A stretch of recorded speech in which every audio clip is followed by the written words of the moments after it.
Drama कभी मैं कभी तुम की आने वाली एपिसोड में आप देखेंगे कि मुस्तफा को पता चल जाता है कि ये सारा किया धरा सिर्फ और सिर्फ अदील का है। अदील ही चाहता था कि शर्जीना और मुस्तफा अलग हो जाएं और वो इन दोनों को कभी भी एक साथ नहीं देख सकता था। वो नहीं देख सकता कि शर्जीना और मुस्तफा एक साथ खुश रहें। और मुस्तफा को जब ये पता चलता है तो वो बहुत ज्यादा दुखी और हैरान रह जाता है। इसके अलावा मुस्तफा रुबाब की बातें भी सुन लेता है जब वो अदील को कह रही होगी कि मैं बिल्कुल भी बर्दाश्त नहीं करूंगी जो तुम हरकतें कर रहे हो। मैं देख रही हूँ कि तुम अपनी एक्स में दोबारा से दिलचस्पी ले रहे हो। अदील कहते हैं कि तुम कैसी बातें कर रही हो, मैं तो ऐसा सोच भी नहीं सकता। लुबाब कहती है कि मैंने अपनी आंखों से देखा है कि तुम शर्जीना को किस तरह कह रहे थे कि तुम मुस्तफा से अलहदगी इख्तियार कर लो, मुस्तफा से दूर हो जाओ। आखिर तुम्हें क्या हक पहुंचता है कि तुम शर्जीना को ये सब कहो? मुस्तफा तुम्हारा अपना भाई है, तुम अपने भाई को छोड़कर शर्जीना में दिलचस्पी ले रहे हो और उसको कह रहे हो कि तुम्हारे ही भाई को छोड़ दे। और दोनों में लड़ाई हो रही होती है। सब बातें मुस्तफा सुन लेता है तो उसके पाँव तले तो जमीन ही खिसक जाती है। वो काफी हैरान होता है कि मेरा भाई इस हद तक चला गया है। फिर वो जाता है और जाकर शर्जीना को मना लेता है और फिर दोनों ज्यादा प्यार से रहने लगते हैं। मुस्तफा दिल के सामने फिर शर्जीना से ज्यादा प्यार से पेश आता है ताकि वो जल बुन जाए। जबकि दूसरी तरफ रुबाब अब तंग आ गई है इस घर में रह रहकर और वो जब देखती है कि अदील शर्जीना में दिलचस्पी ले रहा है तो वो उसको कहती है अदील को कि चलो हम अपने घर चलते हैं, यहाँ से चलो। लेकिन अदील है कि यहाँ से जाने का नाम ही नहीं लेता। उसने अपने बाप की बीमारी का बहाना लगाया हुआ है। अब तो उसका बाप भी ठीक हो गया है। तो रुबाब एक प्लान सोचती है। वो सोचती है कि क्यों ना शर्जीना और मुस्तफा को इस घर से निकाल दिया जाए। रुबाब सोचती है कि मुस्तफा को भी निकाल दिया जाए क्योंकि अगर शर्जीना पर इल्जाम लगाएगी तो सिर्फ वही निकलेगी, लेकिन अगर मुस्तफा पर इल्जाम लगाएंगे तो ज़ाहिर है दोनों ही निकल जाएंगे। इस वजह से वो मुस्तफा पर चोरी का इल्जाम लगा देती है। मुस्तफा तो हैरान रह जाता है। वो काफी बवेला मचाता है, कहता है कि मैं ऐसा कर ही नहीं सकता, मैंने ऐसा नहीं किया है। लेकिन रुबाब बजीद होती है, यहाँ तक कि इसका बाप इस पर यकीन नहीं करता और इसके मुंह पर थप्पड़ लगा देता है। मुस्तफा बहुत ज्यादा दुखी हो जाता है कि मेरे बाप ने भी मुझ पर एतबार नहीं किया और सबके सामने मेरे मुंह पर चांटा मार दिया। यहाँ तक कि मेरी बीवी भी वहाँ पर मौजूद थी। तो वो वहाँ से गुस्से में चला जाता है और जाकर अपना सीधा बैग वगैरह पैक करने लग जाता है।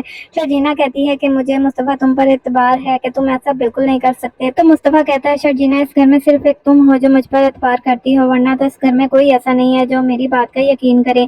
पता नहीं मेरे अपने माँ बाप को मुझ पर एतबार क्यों नहीं है और भाभी की बातों पर यकीन कर रहे हैं। शर्जीना मुस्तफा को बहुत समझाती है, कहती है कि नहीं मुस्तफा, मैं तुम्हारा यकीन करती हूँ और घर वालों को भी पता है, वो तो बस भाभी के कहने पर ऐसे ही कर रहे हैं। लेकिन मुस्तफा कहता है कि नहीं, अब मैं यहाँ पर एक मिनट भी नहीं रुकूंगा। मैं जानता हूँ कि बचपन से आज तक मुझे हमेशा नीचा दिखाया गया है। अदील भाई को मुझ पर फौकियत दी गई है और हमेशा मुझे नकम्मा नालायक कहा गया है। शर्जीना काफ़ी समझाती है मुस्तफ़ा को, लेकिन वो नहीं समझता और कहता है कि मैं ये घर छोड़कर जा रहा हूँ। तो शर्जीना भी चुपचाप अपना बैग तैयार कर लेती है और कहती है मैं भी तुम्हारे साथ चलूंगी। तो मुस्तफ़ा काफ़ी नाराज़ होता है, कहता है कि नहीं, मैं तुम्हें लेकर कहाँ पर जाऊँगा, मैं तो खुद सड़कों पर धक्के खा लूँगा, क्या तुम भी मेरे साथ सड़कों पर धक्के खाओगी? तो शर्जीना कहती है हाँ, मैं भी तुम्हारे साथ सड़कों पर धक्के खाऊंगी और मैं रेडी हूँ इस चीज़ के लिए। मैंने शादी इसलिए की थी कि हर मुश्किल वक्त में तुम्हारा साथ दूंगी। अब तुम जहाँ जाओगे मैं भी वहीं पर जाऊंगी। तो दोनों अपना बैग पकड़ के निकल जाते हैं। घर वाले इनको काफ़ी रोकने की कोशिश भी करते हैं, लेकिन रुबाब ने जो तमाचा लगाना था वो लग चुका होता है और वो अपने मकसद में कामयाब भी हो जाती है।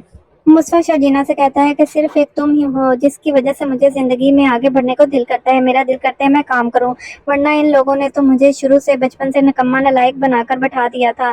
शर्जीना बहुत ही हैरान होती है कि कैसे मुस्तफा के बाप ने भी इसका यकीन नहीं किया। शर्जीना ये तो जानती ही थी कि मुस्तफा को पसंद नहीं किया जाता घर में, क्योंकि सारे ही उसको नालायक निकम्मा कहते हैं। लेकिन वो ये नहीं जानती थी कि उसको इतना बुरा समझा जाता है कि कोई भी चोरी का इल्ज़ाम लगाएगा और ये सब उस पर यकीन कर लेंगे। शर्जीना इतना शुक्र है कि मुस्तफा पर यकीन करती है और मुस्तफा के लिए यही बहुत है, क्योंकि मुस्तफा अब शर्जीना को पसंद करने लग गया है और घर से भी इसीलिए शर्जीना को लेकर आया था, क्योंकि अदील की वजह से इन दोनों में गलतफहमियां जो हुई थी वो अब ख़त्म हो चुकी हैं और मुस्तफा अब शर्जीना की खातिर बहुत बड़ा बिजनेसमैन बनकर दिखाएगा, क्योंकि शर्जीना ने उस पर एतबार किया है। वो उसका एतबार जो है वो तोड़ेगा नहीं, उसकी सारी उम्मीदें पूरी करेगा और फिर अदील देखेगा कि मुस्तफा कितना कामयाब इंसान बन गया है। और अदील जो अपनी बीवी के पैसों पर ऐश करता है उसको भी मुंह की खानी पड़ेगी, क्योंकि बहुत जल्द रुबाब उसे छोड़ देगी और वो सड़कों पर आ जाएगा। और आपको बताते चलें दूसरी तरफ अदील जब शर्जीना और मुस्तफा घर छोड़ जाएंगे तो अपने माँ बाप को अपने घर ले जाएगा, जहाँ पर रुबाब उनकी बहुत ज़्यादा बेइज्जती करेगी और उनको धक्के देकर घर से निकाल देगी। तब अदील को और उसके माँ बाप को पता चलेगा कि मुस्तफा और शर्जीना कितने अच्छे थे।